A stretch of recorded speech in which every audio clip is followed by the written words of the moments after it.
Whether you're looking for answers to specific life questions or simply hoping to become the best version of you possible, welcome to the Mental Breakdown and Psychreg podcast, where we offer insight, information, and strategies based upon research and years of practice as psychologists. So sit back, have a listen, and get connected with our hosts, Dr. Berney and Dr. Richard Marshall. Welcome back. Richard, today we're going to talk about not being lazy.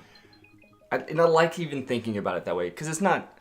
What the author of today's blog talks about is that, are we really being lazy, or are we afraid? Mm-hmm. And we had, one of the reasons that we say forget to be afraid, or I guess I say forget to be afraid at the end of the podcast, is that we need to forget to be afraid, and we need to go out and we need to challenge ourselves and to push ourselves and to work outside our comfort zones. And this is another article that kind of talks about, you're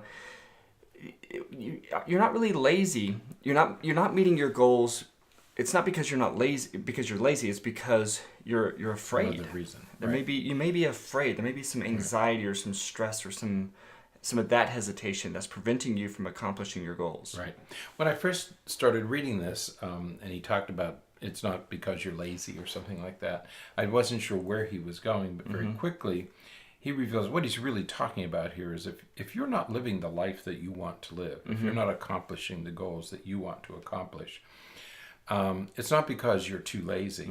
And then he launches into this discussion of all the self-help books that are out, and really does a scathing, I think, critique of all that stuff. It's a the self-help industry is a multi-billion-dollar industry.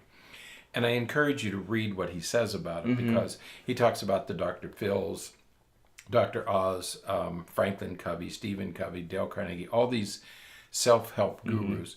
And what he essentially says about them is they're all saying the same thing. Right. And they're all saying things that who could argue with it? Right. Yeah, it's better to eat take omega-3. It's better to eat raw foods. It's better. We all know that. Yeah. Nobody disagrees with that. But he said in one form or another, that's what all the self-help books are saying. Okay. He's saying that that's not the issue. The reason we have that self-help industry is because so many people are dissatisfied with their current state. Okay, and we are frequently told that it's because we don't have initiative, or that we're lazy, or that we don't have motivation. He said that's not the issue at all. Right. Yeah. That there's something else at work here. Yeah. So then he got me interested in the article, because I wanted to see what else is at work here. Yes, and he works his way to fear. That's right. He says that it's not that we're lazy. It's not that any of those other things. It's because we are so anxious about failing, about sometimes failing, sometimes succeeding. We're afraid of succeeding sometimes. Right. But it's that fear that prevents us from doing the things that we really want to do, or at least that we think that we really want to do. And you mentioned that in an article recently, in a column recently, where you said that we tend to think, if we fail, we tend to think of ourselves as a failure. Right. Okay. We define ourselves. Certainly, school-age children do this. If they do poorly on something, they think of themselves as being unintelligent or stupid or lazy, or that they are somehow the failure. That's not it at all. But even adults do that. Right. If I fail, or if I fall short, that I have some characterological flaw. Yeah. Yeah. So that's not the case. Yeah. Yeah, because of course the reality is that we all fail sometimes. Sure. I mean, this is not the podcast to talk about all A's, but I feel like it should be, because it's the problem that I have with all A's. It's true, because I thought about that as I was reading this. Yeah. And I thought, wow, imagine a kid who feels that he has to get all A's. Right. And then he gets a B. Right. And he feels like a failure because he got a B. First of all, it should not reflect on him at all. Okay. And there should be some attempt to figure out, if there's a problem. Right. Not that a B is a problem, but if there's a problem, let's go find the problem. Yeah. It's not you. Right. It's something else. Right. But yeah, all A's is a good. Yeah. So when we think about, you're not lazy, I think that's the first piece to focus on is that, okay, the fact that you're resisting doing the things that you need to do, and he kind of goes through some very specific examples. You're choosing to go through Facebook as opposed to write, or you're choosing to binge watch 6 hours of Black Mirror, as opposed to going out and trying to find your soulmate. Right. It's not that all that is lazy behavior. Perhaps it's avoidant behavior. Well, somebody said one time that children aren't lazy; they just don't want to do what we want them to do. Right. They're not a person who's.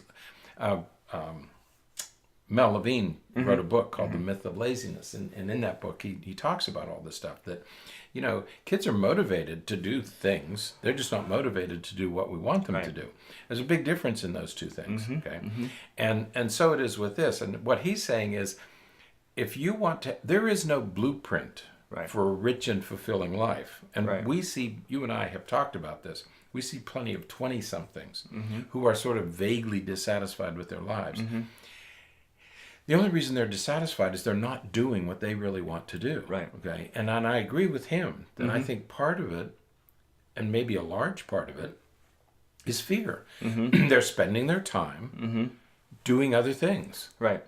Smoking marijuana, going to clubs, going to bars, hanging out with friends. And they're not doing the things that will make life meaningful. Right. Because it's not that, when you think about what is needed to live that fulfilling life, when you think about what is needed to be satisfied, you have to stretch yourself outside of your comfort zone. You have to push yourself beyond what you typically push yourself to do. And that comes with risk. That comes with a inherent danger of sorts.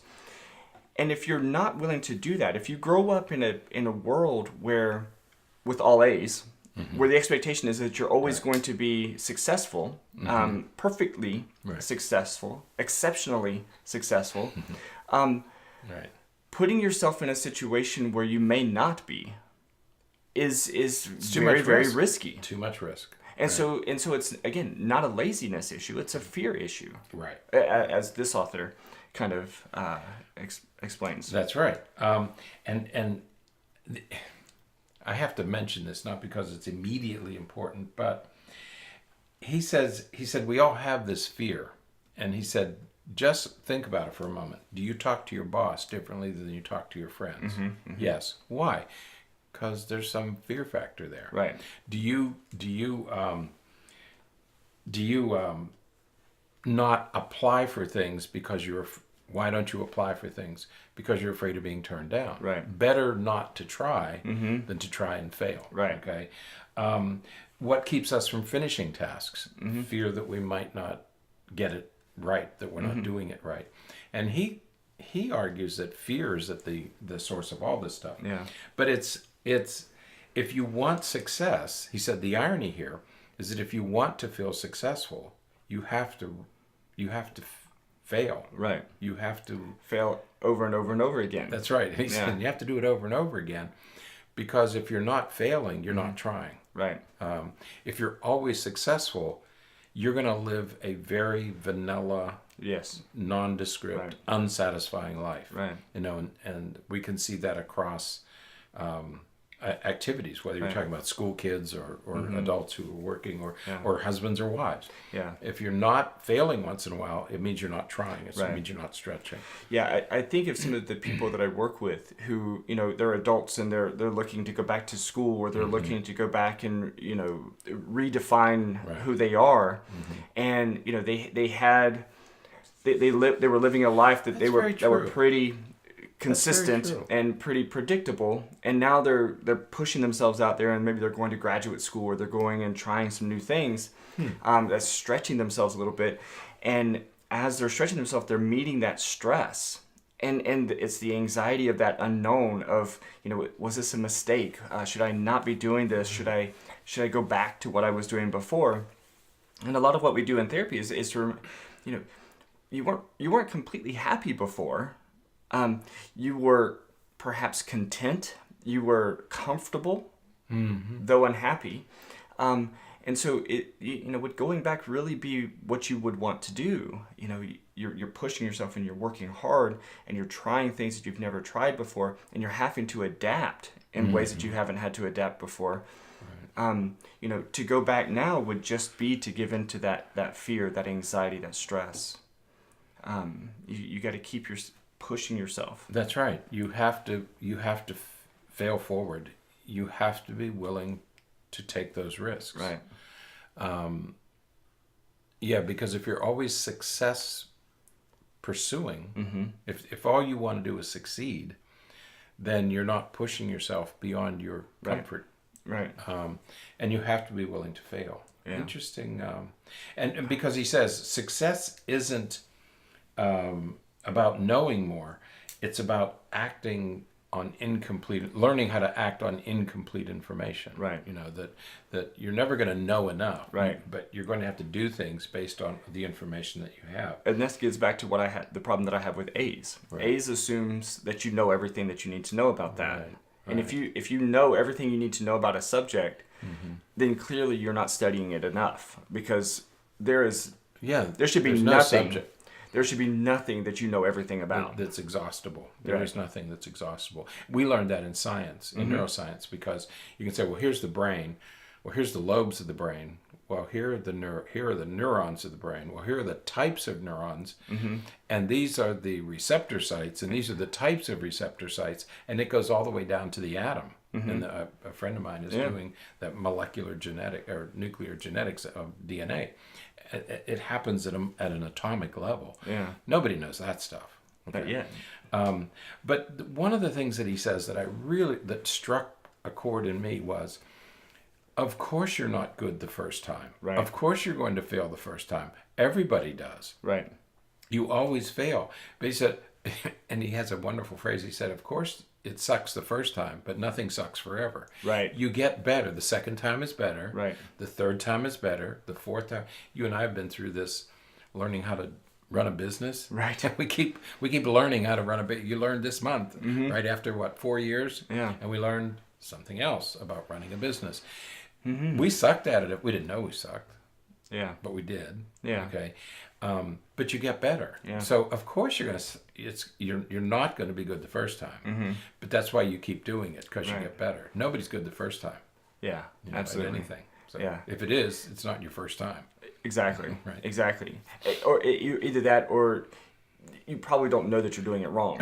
Either that, or you're starting at too low a level. Right. So get some competition in there. Yeah. Right. Everybody's good when you're playing below your level. But. Yeah. And he has these 2 steps. Yes. He says to overcome some of that fear, and he says, you can't say that. I'm not going to say the word. Number 1 is do scary stuff. Step 2 is repeat. That's right.